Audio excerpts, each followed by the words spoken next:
Myanmar കേന്ദ്രീകരിച്ച് പ്രവർത്തിക്കുന്ന India വിരുദ്ധ തീവ്രവാദി ഗ്രൂപ്പുകൾക്ക് ആയുധങ്ങൾ വിതരണം ചെയ്തും പരിശീലനം നൽകിയും പിന്തുണച്ചുവെന്ന് ആരോപിച്ചുകൊണ്ട് 6 യുക്രൈൻകാരെയും ഒരു US പൗരനെയും ദേശീയ അന്വേഷണ ഏജൻസി കഴിഞ്ഞ ദിവസം അറസ്റ്റ് ചെയ്തുവെന്ന വാർത്ത തെല്ലുപോലും അത്ഭുതപ്പെടുത്തുന്നില്ല. ഇന്ത്യയിൽ അസ്ഥിരതയുണ്ടാക്കാനുള്ള ശ്രമങ്ങൾ ഓരോ വർഷവും ഇതുപോലെ തന്നെ കൂടുകയാണ്. കാരണം ഇന്ത്യ സാമ്പത്തികമായി തന്നെ അതിവേഗം വളരുകയാണ്.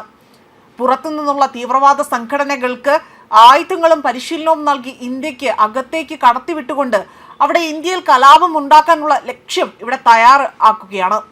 ഗൾഫ് രാജ്യങ്ങളുടെ മേൽ ഇറാൻ ശക്തമായ ആക്രമണം നടത്തിയിട്ടും ഇറാനെതിരെ പ്രത്യാക്രമണം നടത്താൻ പോലും ഗൾഫ് രാജ്യങ്ങൾ മുതിരുന്നില്ല. യുദ്ധം നടത്തിയാൽ സാമ്പത്തികമായി തകരുമെന്നത് അവർക്ക് നന്നായി തന്നെ അറിയാം. അതേസമയം ഇന്ത്യ ആകട്ടെ ഇതേ സമയം ഈ ഒരു നയമാണ് അല്ലെങ്കിൽ ഇങ്ങനൊരു സമീപനമാണ് എടുത്തിരുന്നതെങ്കിൽ നാട്ടിലെ സുഡാപ്പികളുടെ ബഹളം ഒന്ന് കാണേണ്ടത് തന്നെയാണ്. ഇന്ത്യക്ക് നേരെ ഇത്തരത്തിൽ കലാപം അഴിച്ചുവിടാൻ വെമ്പൽ കൊള്ളുന്നവർക്കെതിരെ ശക്തമായ മറുപടിയാണ് ഇപ്പോൾ രാഷ്ട്രീയ നിരീക്ഷകനായ ജിതിൻ ജേക്കബ് നൽകിയിരിക്കുന്നത്. അദ്ദേഹത്തിന്റെ ഫേസ്ബുക്കിന്റെ പൂർണ്ണരൂപം ഇങ്ങനെയാണ്: 6 മാസം മുൻപ് ഇന്ത്യയുടെ വടക്കേ അറ്റത്തൊരു കലാപം ഉണ്ടാവുകയും ഇന്ത്യയുടെ പാർലമെന്ററി ഫോഴ്സ് രംഗത്തിറങ്ങി വെറും 3 മണിക്കൂറിനുള്ളിൽ അതിനെ അടിച്ചമർത്തുകയും ചെയ്ത കാര്യം ആരും മറന്നു കാണില്ല. അത് നേരിട്ട് കണ്ട ഒരാളാണ് ഞാൻ. ഇതേ സ്ഥലത്ത് തന്നെ 1.5 കൊല്ലം മുൻപ് പ്രത്യേക അവകാശങ്ങൾക്ക് വേണ്ടി സമരങ്ങൾ നടന്നിരുന്നു. അത് ഞാൻ ശ്രദ്ധിച്ച കാര്യം. അത് റിപ്പോർട്ട് ചെയ്യാൻ വന്ന വിദേശ മാധ്യമ പടകളുടെ എണ്ണമായിരുന്നു. ഇന്ത്യയുടെ ഏറ്റവും അറ്റത്ത് കിടക്കുന്ന ജനസംഖ്യ 1 ലക്ഷം പോലും ഇല്ലാത്ത സ്ഥലമാണ് എന്നോർക്കണം. അതേസമയം ഇന്ത്യയുടെ ഏറ്റവും തന്ത്രപ്രധാനമായ സ്ഥലവും എന്തിനാണ് വിദേശ മാധ്യമങ്ങൾ ഇത്രയും പ്രാധാന്യത്തോടെ ആ പ്രക്ഷോഭം റിപ്പോർട്ട് ചെയ്യുന്നതെന്ന് അന്ന് ഞാൻ ഓർത്തു. മണിപ്പൂരിൽ ഗോത്രങ്ങൾ തമ്മിലുള്ള കലാപം ഉണ്ടായിട്ട് ഇപ്പോഴും ശാന്തതയായിട്ടില്ല. കലാപമുണ്ടായപ്പോൾ ആർമിക്ക് നേരെയും വെടിവെപ്പ് ഉണ്ടാവുകയും ആർമി രംഗത്തിറങ്ങി വലിയ രീതിയിൽ ആയുധങ്ങൾ പിടികൂടുകയും ചെയ്തിരുന്നു. നമ്മുടെ ആർമി ഉപയോഗിക്കുന്ന ആയുധങ്ങളൊക്കെയാണ് അന്ന് കലാപകാരികളിൽ നിന്നും പിടിച്ചെടുത്തതെന്ന് ഓർക്കണം. മ്യാൻമർ കേന്ദ്രീകരിച്ച് പ്രവർത്തിക്കുന്ന ഇന്ത്യ വിരുദ്ധ തീവ്രവാദി ഗ്രൂപ്പുകൾക്ക് ആയുധങ്ങൾ വിതരണം ചെയ്തും പരിശീലനം നൽകിയും പിന്തുണച്ചുവെന്ന് ആരോപിച്ച് 6 യുക്രൈൻകാരെയും ഒരു US പൗരനെയും ദേശീയ അന്വേഷണ ഏജൻസി കഴിഞ്ഞ ദിവസം അറസ്റ്റ് ചെയ്തുവെന്ന വാർത്ത അത്ഭുതപ്പെടുത്തുന്നില്ല. ഇന്ത്യയിൽ അസ്ഥിരത ഉണ്ടാക്കാനുള്ള ശ്രമങ്ങൾ ഓരോ വർഷവും കൂടുകയുള്ളൂ. കാരണം ഇന്ത്യ സാമ്പത്തികമായി അതിവേഗം വളരുകയാണ്. ചൈനയുടെ കാര്യത്തിൽ വരുത്തിയ അബദ്ധങ്ങൾ ഇന്ത്യയുമായി ആവർത്തിക്കില്ല എന്നും ഇന്ത്യയെ സാമ്പത്തികമായി വലിയൊരു എതിരാളിയാക്കാൻ അനുവദിക്കില്ല എന്നും US deputy secretary Christopher laddu കഴിഞ്ഞ ആഴ്ച ഒരു പ്രസ്താവന നടത്തിയത് ചേർത്ത് വായിക്കണം. ഇന്ത്യയിൽ വർഗീയ കലാപങ്ങൾ ഉണ്ടാക്കി അസ്ഥിരപ്പെടുത്താൻ ഇപ്പോൾ കഴിയില്ല എന്ന് ഏറെക്കുറെ അവർക്ക് മനസ്സിലായി. ഏറ്റവും കൂടുതൽ വർഗീയ കലാപങ്ങൾ നടന്നിരുന്ന ഉത്തർപ്രദേശൊക്കെ ഇപ്പോൾ ശാന്തമാണ്. കലാപം ഉണ്ടാകുന്ന കാര്യം സ്വപ്നം പോലും കണ്ടാൽ നെഞ്ചിൽ തുള വീഴുമെന്നറിയാം. ശക്തനായ ഒരു ഭരണാധികാരി വന്നപ്പോഴുള്ള മാറ്റമേ. അപ്പോൾ പിന്നെ പുറത്തു നിന്നുള്ള തീവ്രവാദ സംഘടനകൾക്ക് ആയുധവും പരിശീലനവും നൽകി ഇന്ത്യക്ക് അകത്തേക്ക് കടത്തിവിട്ട് ഇന്ത്യയിൽ കലാപം ഉണ്ടാക്കുക എന്നതാണ് ലക്ഷ്യം.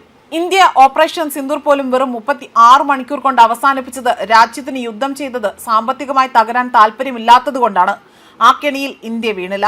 ചൈന 1979 കമ്മ്യൂണിസം ഒക്കെ എടുത്തു കളഞ്ഞ് അവിടുത്തെ മാർക്കറ്റ് ഓപ്പൺ ആക്കി കൊടുത്തപ്പോൾ എടുത്ത ആദ്യ തീരുമാനം അടുത്ത 50 വർഷത്തേക്ക് വലിയ യുദ്ധങ്ങൾക്ക് പോകരുത് എന്നതായിരുന്നു.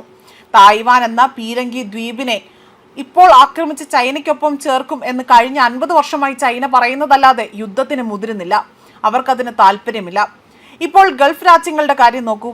ഇറാൻ കഴിഞ്ഞ 21 ദിവസമായി ഗൾഫിൽ വ്യാപകമായി ആക്രമണം നടത്തുന്നു. പക്ഷേ അവർ ഇറാന് എതിരെ പ്രത്യാക്രമണം നടത്തുന്നില്ല. അതിനുള്ള കഴിവില്ല എന്നതാണ് വേറെ കാര്യം. അതിന്റെ കാരണമായി ചൂണ്ടിക്കാട്ടുന്നത് യുദ്ധമുണ്ടായാൽ സാമ്പത്തികമായി തകരുമെന്നത് തന്നെയാണ്. സുഡാപ്പികളെ ട്രോളാൻ ഗൾഫ് രാജ്യങ്ങളുടെ ഭയം എന്നൊക്കെ പറയാമെങ്കിലും അവരുടെ നയമാണ് ശരി. അതേസമയം ഇന്ത്യ ഇതേ നയം എടുത്താൽ ഇവന്മാരുടെ ബഹളം ഓർത്തു നോക്കണേ ഒന്ന്. ആ ടോപ്പിക് ഇവിടെ വിടുന്നു. ഗൾഫിൽ യുദ്ധം നടക്കുന്നത് കൊണ്ട് പല വിദേശ സ്ഥാപനങ്ങളും ഗൾഫിൽ നിന്നും ഇന്ത്യയിലേക്കും സിംഗപ്പൂരിലേക്കും ഒക്കെ മാറാൻ ഒരുങ്ങുന്നു എന്ന് കേൾക്കുന്നു. ഇന്ത്യയിലെ കലാപം ഉണ്ടാക്കി ഇന്ത്യയിൽ നിക്ഷേപം നടത്താനും ബിസിനസ് നടത്താനും പറ്റിയ സ്ഥലമല്ല എന്ന് കാണിക്കാൻ ഇതുപോലെ തീവ്രവാദി ഗ്രൂപ്പുകളെ ആയുധങ്ങളും പരിശീലനവും കൊടുത്ത് ഇളക്കിവിടും. പണ്ട് ഇതൊക്കെ ചെയ്തിരുന്നത് മാവോയിസ്റ്റുകൾ എന്നറിയപ്പെടുന്ന കമ്മ്യൂണിസ്റ്റ് തീവ്രവാദികളായിരുന്നു. എല്ലാത്തിനെയും മോദി സർക്കാർ ഉന്മൂലനം ചെയ്തതോടുകൂടി അവിടുത്തെ വികസനങ്ങൾ എത്തി തുടങ്ങുന്നു. അർബൻ നക്സലുകളെ ജനം പട്ടിയെ പോലെ തല്ലി ഓടിക്കുന്നത് പോലെ ഓടിക്കുന്ന അവസ്ഥയുമാണ് ഇപ്പോൾ കാണുന്നത്. പോപ്പുലർ ഫ്രണ്ട് പോലുള്ള തീവ്രവാദി സംഘടനകൾ എല്ലാം അകത്തു തന്നെയാണ്. അവറ്റുകൾ ജയിലിൽ കിടന്ന് പുഴുത്തു ചാവുകയുള്ളൂ. പണ്ടൊക്കെ വിദേശ ഫണ്ട് വരുന്ന അതിന് കയ്യും കണക്കുമില്ലായിരുന്നു. പക്ഷേ അതെല്ലാം ഏറെക്കുറെ നിലച്ചു. ഇന്ത്യയിൽ സ്വാതന്ത്ര്യം ഇല്ലേ എന്ന നിലവിളി ഇതുകൊണ്ടാണ് ഉയരുന്നതെന്ന് മനസ്സിലായില്ലേ? പാസ്റ്റർമാരൊക്കെ ജയിലിലേക്ക് പോയി ജീവിക്കേണ്ടി വരുന്ന അവിടെ ഗതികേടായി. ഫാസിസം തന്നെ. ഇന്ത്യ സാമ്പത്തികമായി മുന്നേറുന്ന കാര്യം അവർ നിരന്തരം ആക്രമിച്ചുകൊണ്ടേയിരിക്കും. ഈ രീതിയിൽ അല്ലെങ്കിൽ മറ്റൊരു രൂപത്തിൽ നമ്മൾ എങ്ങനെ അതിജീവിക്കുന്നു എന്നതിൽ നമ്മുടെ വിജയം ഉണ്ടാകുന്നതും ഈ യുദ്ധം തന്നെയാണ്. നമുക്ക് യുദ്ധം ചെയ്യുകയും വേണം. അതേസമയം നമ്മുടെ സാമ്പത്തിക വളർച്ച ഇടിയാനും പാടില്ല. അവർക്ക് നമ്മളെ ആക്രമിച്ചാൽ മാത്രം മതി, പക്ഷെ നമുക്ക് അവരെ പ്രതിരോധിക്കുകയും വേണം. സാമ്പത്തിക വളർച്ച ഉണ്ടാവുകയും വേണം. രാജ്യത്തിനുള്ളിൽ ഇന്ത്യക്കെതിരെ പ്രവർത്തിക്കുന്നവരെ പരസ്യമായി അടിച്ചമർത്തുന്നതിൽ പരിമിതികളുണ്ട്. അത് ഇരവാദവും മോങ്ങലും ഉണ്ടാക്കും. അതവർ ആയുധമാക്കും. പക്ഷേ നമുക്ക് കയ്യും കെട്ടി നോക്കി നിൽക്കുവാനും ഇനി പറ്റില്ല. അപ്പോൾ പിന്നെ എന്താണ് മാർഗം? അജ്ഞാതർക്ക് പാകിസ്ഥാനിൽ മാത്രമല്ല ഇന്ത്യക്കകത്തും ഡ്യൂട്ടി കൊടുക്കുക. അവർ 100 തവണ വിജയിച്ചാലും അത് വലിയ വിജയമാണ്. പക്ഷേ നമ്മൾ 99 വിജയിച്ചിട്ടും 1 പരാജയപ്പെട്ടാൽ അത് നമ്മുടെ രാജ്യത്തെ പിന്നോട്ടടിക്കും. നമുക്ക് മുന്നോട്ട് പോയേ പറ്റൂ. പഴയ ഇന്ത്യ അല്ല ഇന്നത്തെ ഇന്ത്യ. വലിയ അത്ഭുതമൊന്നും നടന്നില്ല എങ്കിലും കുറച്ചു കാലം കഴിയുമ്പോൾ ആർമിയുടെ രേഖകൾ പുറത്തു വരും. ഇന്ത്യൻ ആർമി 2026 മാർച്ചിൽ മ്യാൻമറിൽ കയറി ഭീകരരെ ഉന്മൂലനം ചെയ്തു എന്ന വാർത്ത. അത് തന്നെയാണ് സംഭവിക്കാൻ പോകുന്നതും. ഇതായിരുന്നു അദ്ദേഹത്തിന്റെ പോസ്റ്റിന്റെ പൂർണ്ണരൂപം.